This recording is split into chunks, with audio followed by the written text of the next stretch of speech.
اس سے پہلے سورہ طٰہٰ کی مختلف آیتوں کا خلاصہ پیش کیا گیا تھا۔ اس سے پہلے کی جو آیات تھی اس میں گفتگو چل رہی تھی قیامت میں، کہ جب پہلی بار سور پھونکا جائے گا تو سب ختم، اور دوسری بار جب سور پھونکا جائے گا تو محشر میں سب حاصل جائے گا۔ جب اللہ تعالیٰ محشر میں جمع فرمائے گا تو اس دن اللہ تبارک و تعالیٰ کے سامنے کوئی بات نہ کر سکے گا، گھبراہٹ کے عالم میں کون بات کرے گا؟ خود اللہ تعالیٰ فرما رہا ہے لمن الملک اليوم، آج بادشاہت کس کی ہے؟ بادشاہ سے کون بات کرے گا؟ تو میرا مولا کہتا ہے خود ہی کہو للہ الواحد القہار، آج بادشاہت اس اللہ کی ہے جو اکیلا ہے اور غالب رہنے والا ہے۔ اللہ کی بادشاہت ہے، کون بات کر سکے گا اللہ کی بادشاہت؟ گھبراہٹ کا معاملہ ہر کوئی گھبرا رہا ہوگا۔ اب وہاں بھی کوئی سوچے گا ہم اپنی چلاتے ہیں، ہم وی آئی پی ہیں، نہیں چلے گا۔ لیکن اللہ تبارک تعالیٰ نے جن کو وی آئی پی بنایا ہے ان وی آئی پیوں میں انبیاء کی جماعت ہے، اولیاء کی جماعت ہے، علماء شہداء کی جماعت ہے، جن کی شفاعت کو اللہ تعالیٰ قبول فرمائے گا۔ خود حضور صلی اللہ علیہ وسلم نے فرمایا ابن ماجہ کی حدیث بات کہ آقا فرماتے ہیں سب سے پہلے انبیاء شفاعت کریں گے، پھر علماء شفاعت کریں گے، پھر شہداء شفاعت کریں گے۔ یہ تو شفاعت کی مختصر سی بات ہے، اگر اس کی تفصیل میں جائیں تو معلوم ہوگا شفاعت کی دو قسمیں ہیں، ایک بڑی شفاعت، ایک چھوٹی شفاعت، جس کو بولتے ہیں شفاعت کبریٰ اور شفاعت صغریٰ۔ شفاعت صغریٰ کے ایمان والوں کے ساتھ خاص ہے، شفاعت کبریٰ سب کے لیے عام ہے، قلعوں سے محشر سب جمع ہوں گے وہاں پر، حساب و کتاب کا معاملہ ابھی کچھ نہیں ہے۔ کس کی مجال جو رب سے کہے کہ مولا حساب لے کے معاملہ ختم کرو؟ کون گفتگو کرے گا اللہ تعالیٰ سے؟ تب جا کے ساری امت ادھر ادھر جائے گی سارے نبیوں کی بارگاہ میں۔ اس میں بھی اللہ کی حکمت ہے، چاہتا تو ڈائریکٹ اپنے محبوب کی بارگاہ میں بھیجتا، لیکن اللہ کی حکمت ہے محبوب تک پہنچنا ہے تو انبیاء کرام کی پہلے زیارت کر کے آؤ۔ اللہ تعالیٰ انبیاء کی زیارت کروا رہا ہے، اور انبیاء کرام کی بارگاہ میں زیارت کروا کر کے رب تعالیٰ انبیاء کرام سے اپنے محبوب کی تعریف کروا رہا ہے۔ حضور کی تعریف سارے نبی کر رہے ہیں، کیونکہ سب کہنا چاہیے کوئی اور معلوم ہے کوئی اور کون ہے، سبحان اللہ، معلوم ہے کوئی اور کون ہے۔ جی تو پہلی جو شفاعت ہوگی بڑی شفاعت، وہ سب کے لیے ہوگی، کامن، مومن کافر سب کے لیے۔ کیوں؟ اس لیے کہ حضور جب سجدے میں جائیں گے رب فرمائے گا سر اٹھائیے محبوب، آپ کا سر اٹھا ہوا اچھا لگتا ہے، آپ کا سر اٹھا ہوا اچھا لگتا ہے محبوب، آپ اٹھائیے، کیونکہ جو آپ کے سر کو دیکھتا ہے وہ معمولی نہیں ہوتا ہے، وہ آپ کا صحابی ہوتا ہے۔ محبوب اٹھائیے، آپ کا جلوہ مجھے دکھائیے، سر اٹھائیے، ارفع آسان سر بلند کریے۔ اللہ تعالیٰ فرمائے گا محبوب جو چاہو مانگو، شفاعت کرو، شفاعت قبول کی جائے گا۔ تب حضور کہیں گے مولا یہ سب پریشان ہیں، مولا حساب و کتاب کا معاملہ کلیئر فرما دو۔ تب اللہ تبارک و تعالیٰ اجازت دے گا، اب سب کا حساب ہوگا، ایمان والوں کا بھی ہوگا، بے ایمانوں کا بھی ہوگا۔ تو یہ شفاعت کبریٰ سب کے لیے ہے، لیکن کہاں مصطفیٰ کی شفاعت سب کے لیے ہے تو ہم کہیں گے یہ کیوں؟ کہا اس لیے کہ میرے نبی سارے جہان کے لیے رحمت ہے، دنیا میں دنیا والوں کے لیے بھی رحمت ہے، آخرت والوں کے لیے بھی رحمت ہے، اپنوں کے لیے بھی رحمت ہے، غیروں کے لیے بھی رحمت ہے۔ مصطفیٰ نے اپنی شان رحمت کو ظاہر فرمایا کہ میں نے آج وہ شفاعت کی ہے، ایمان والے اور بے ایمانوں سب کی شفاعت کر رہی ہے۔ تو حضور صلی اللہ علیہ وسلم سب کی شفاعت کریں گے، یہ بڑی شفاعت ہوگی۔ اب اس کے بعد کافر ایمان لانے کا فائدہ کیا ملا؟ کہاں ملا نا ایمان والوں کا بھی اسپیشل 6 درجے سے شفاعت مصطفیٰ کریں گے، 6 درجے کی شفاعت ہوگی۔ کہا اچھا نمبر 1 کون سی شفاعت؟ تو آقا علیہ السلام کی شفاعت ہوگی، اللہ تعالیٰ اس امت کے 70,000 لوگوں کا داخلہ بغیر حساب و کتاب کو جنت پاک جب آقا علیہ السلام نے فرمایا میری امت کے 70,000 لوگ بغیر حساب کے بغیر کتاب کے ڈائریکٹ جنت میں داخل ہو گئے تو حضرت عکاشہ کھڑے ہو گئے. یہ حضرت عکاشہ ابن محصن رضی اللہ تعالیٰ یہ وہی صحابی ہے کہ بدر کے میدان میں تلوار کے مقابلہ کرے تلوار ٹوٹ گئی. جب تلوار ٹوٹی تو حضور سے کہا سرکار تلوار نہیں ہے. میرے نبی نے چھڑی دے دی, جیسے ہی ہاتھ میں لیا اللہ نے اسے تلوار بنا دیا. حضرت عکاشہ ہر مقابلے میں وہ تلوار لے کر کے جاتے تھے. حضرت عکاشہ رضی اللہ تعالیٰ عنہ نے کہا سرکار میرے لیے بھی کرم فرمائے. تو آقا علیہ السلام نے فرمایا اے عکاشہ جن 70,000 کا داخلہ بغیر حساب و کتاب کا ہوگا اللہ تعالیٰ ان کی جماعت میں تمہارا بھی شمار فرماتا ہے. ایک اور صحابی کھڑے ہو گئے کہا سرکار میرا آقا نے فرمایا سبقہ کا عکاشہ. عکاشہ آگے نکل گئے. سبحان اللہ ہے نا.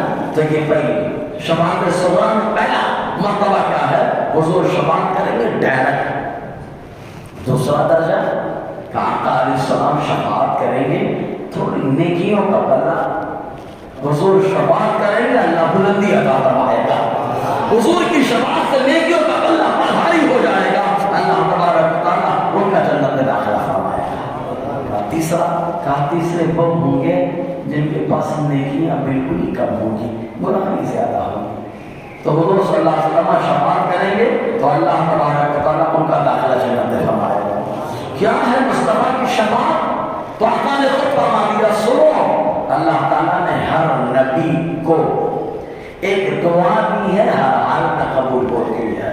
سب نے دنیا میں یوز کر لیا, استعمال کر لیا. میں نے اپنی دعا کا سنبھال کے رکھا ہے, روزے میں اپنی امت کی شفاعت کے لیے استعمال کروں گا. اسی لیے کہتے ہیں طاقت کا استعمال ہر جگہ نہیں کرنا چاہیے, جہاں جس کی ضرورت ہے وہی طاقت کا استعمال کرنا چاہیے. آقا علیہ السلام نے وہی کر کے بتایا. ورنہ دنیا میں دیکھو کہ ابو داؤد شریف کی حدیث ہے آقا علیہ السلام گھوڑے پہ سوار چلے جا رہے ہیں. ابو داؤد شریف اچانک اترنے کے بعد اس نے سجدہ کیا, ہاتھ اٹھا کے دعا کی, پھر سوار ہو کر چلنے لگی. پھر اچانک آپ اترے, سجدہ کیا, دعا کی, پھر سوار ہو کے چلنے لگے. پھر دعا چلے, پھر اترے, سجدہ کیا, دعا کی, سوار ہو کے چلنے لگے. ابو داؤد شریف کہتے ہیں 3 بار ایسا ہوا. صحابہ کرام نے دیکھا, پوچھا حضور وجہ کیا ہے, کیوں آپ اترے؟ آقا علیہ السلام نے فرمایا میں اپنی امت کے بارے میں رب سے سوال کر رہا تھا. سفر کر رہے ہیں مصطفیٰ, دعا کر رہے ہیں مصطفیٰ, سفر میں اپنی امت کے لیے دعا کر رہے ہیں, مولا میری امت میرے حوالے کر دے. تو جیسے میں نے کہا تو میں نے رب نے ارشاد فرمایا محبوب آپ کی امت کی 1/3 آپ کے حوالے کر دی گئی. تو حضور فرماتے میں سواری سے فوراً مارے خوشی کے اترا اور رب کی بارگاہ میں سجدہ شکر ادا کیا ہے. پھر سوال ہوا, پھر کہہ رہا تھا مولا میری امت میری امت. پھر میرے رب نے فرمایا محبوب آپ کی امت کی 2/3 آپ کے حوالے. آقا فرماتے میں خوش ہو گیا, نیچے اترا, سجدہ شکر کیا, پھر چلنے لگا اور اپنی امت کے بارے میں سوال کر رہا تھا. میرے رب نے فرمایا محبوب آپ کی پوری امت آپ کے حوالے ہے. تو آقا فرماتے میں سجدے میں اور سجدہ شکر ادا کیا. یہ ہے مصطفیٰ جو ہر حال میں اپنی امت کا خیال فرما رہے ہیں. معلوم ہے تناقل اخبار کی ایک حدیث پاک حضور صلی اللہ علیہ وسلم نے فرمایا ہمارے نور سے ساری کائنات کو اللہ نے بنایا ہے, اسی سے نبیوں کی روحوں کو بنایا اور ہر نبی کی روح کے پسینے سے اس کی امت کو بنایا ہے. اور میری روح کے پسینے سے اللہ تعالیٰ نے میری امت کو پیدا فرمایا ہے. یہ امت کی شان ہے نا. آقا علیہ السلام کی امت کی شان ہر لمحہ مصطفیٰ یاد کر رہے ہیں, ہر لمحہ یاد کر رہے ہیں. آپ نے جب دیکھا تو مچل گئے, مچلتے ہوئے کہا اللہ کیا جہنم اب بھی نصب ہوگا. ارے رو رو کے مصطفیٰ نے دریا بہا دیے ہے نا. تو 3 رشتے. چوتھا کچھ ایسے ہوں گے جن کا داخلے کا حکم ہوگا جہنم میں لے کے جاؤ, ابھی چلے نہیں ہوں گے, لے جانے کا پروانہ مل چکا ہوگا. میرا نبی کھڑا ہو جائے گا مولا یہ میری امت ہے. اللہ تعالیٰ فرمائے گا وہ تمہاری امت ہے, تمہاری شفاعت کے صدقے ان کا داخلہ جنت میں عطا کیا جا رہا. 5 رشتے لے کے فرشتے چل پڑے ہوں گے جہنم کی طرف. وہ مڑ مڑ کے حضور کو دیکھ رہا ہوگا, سرکار کرم ہو جائے، سرکار کرم ہو جائے، سرکار کرم ہو جائے، سرکار کرم ہو جائے۔ آقا کی شفاعت جوش میں ہوگی، حضور شفاعت کریں گے، ان 5ویں درجے کے لوگوں کا داخلہ بھی جنت میں ہو جائے گا۔ 6 جہنم میں داخل ہو چکے ہوں گے، میرا نبی جہنم سے نکال کے جنت میں لائے گا، جہنم سے نکال کے جنت میں لائے گا، یہ بھی مصطفیٰ کی شفاعت ہے۔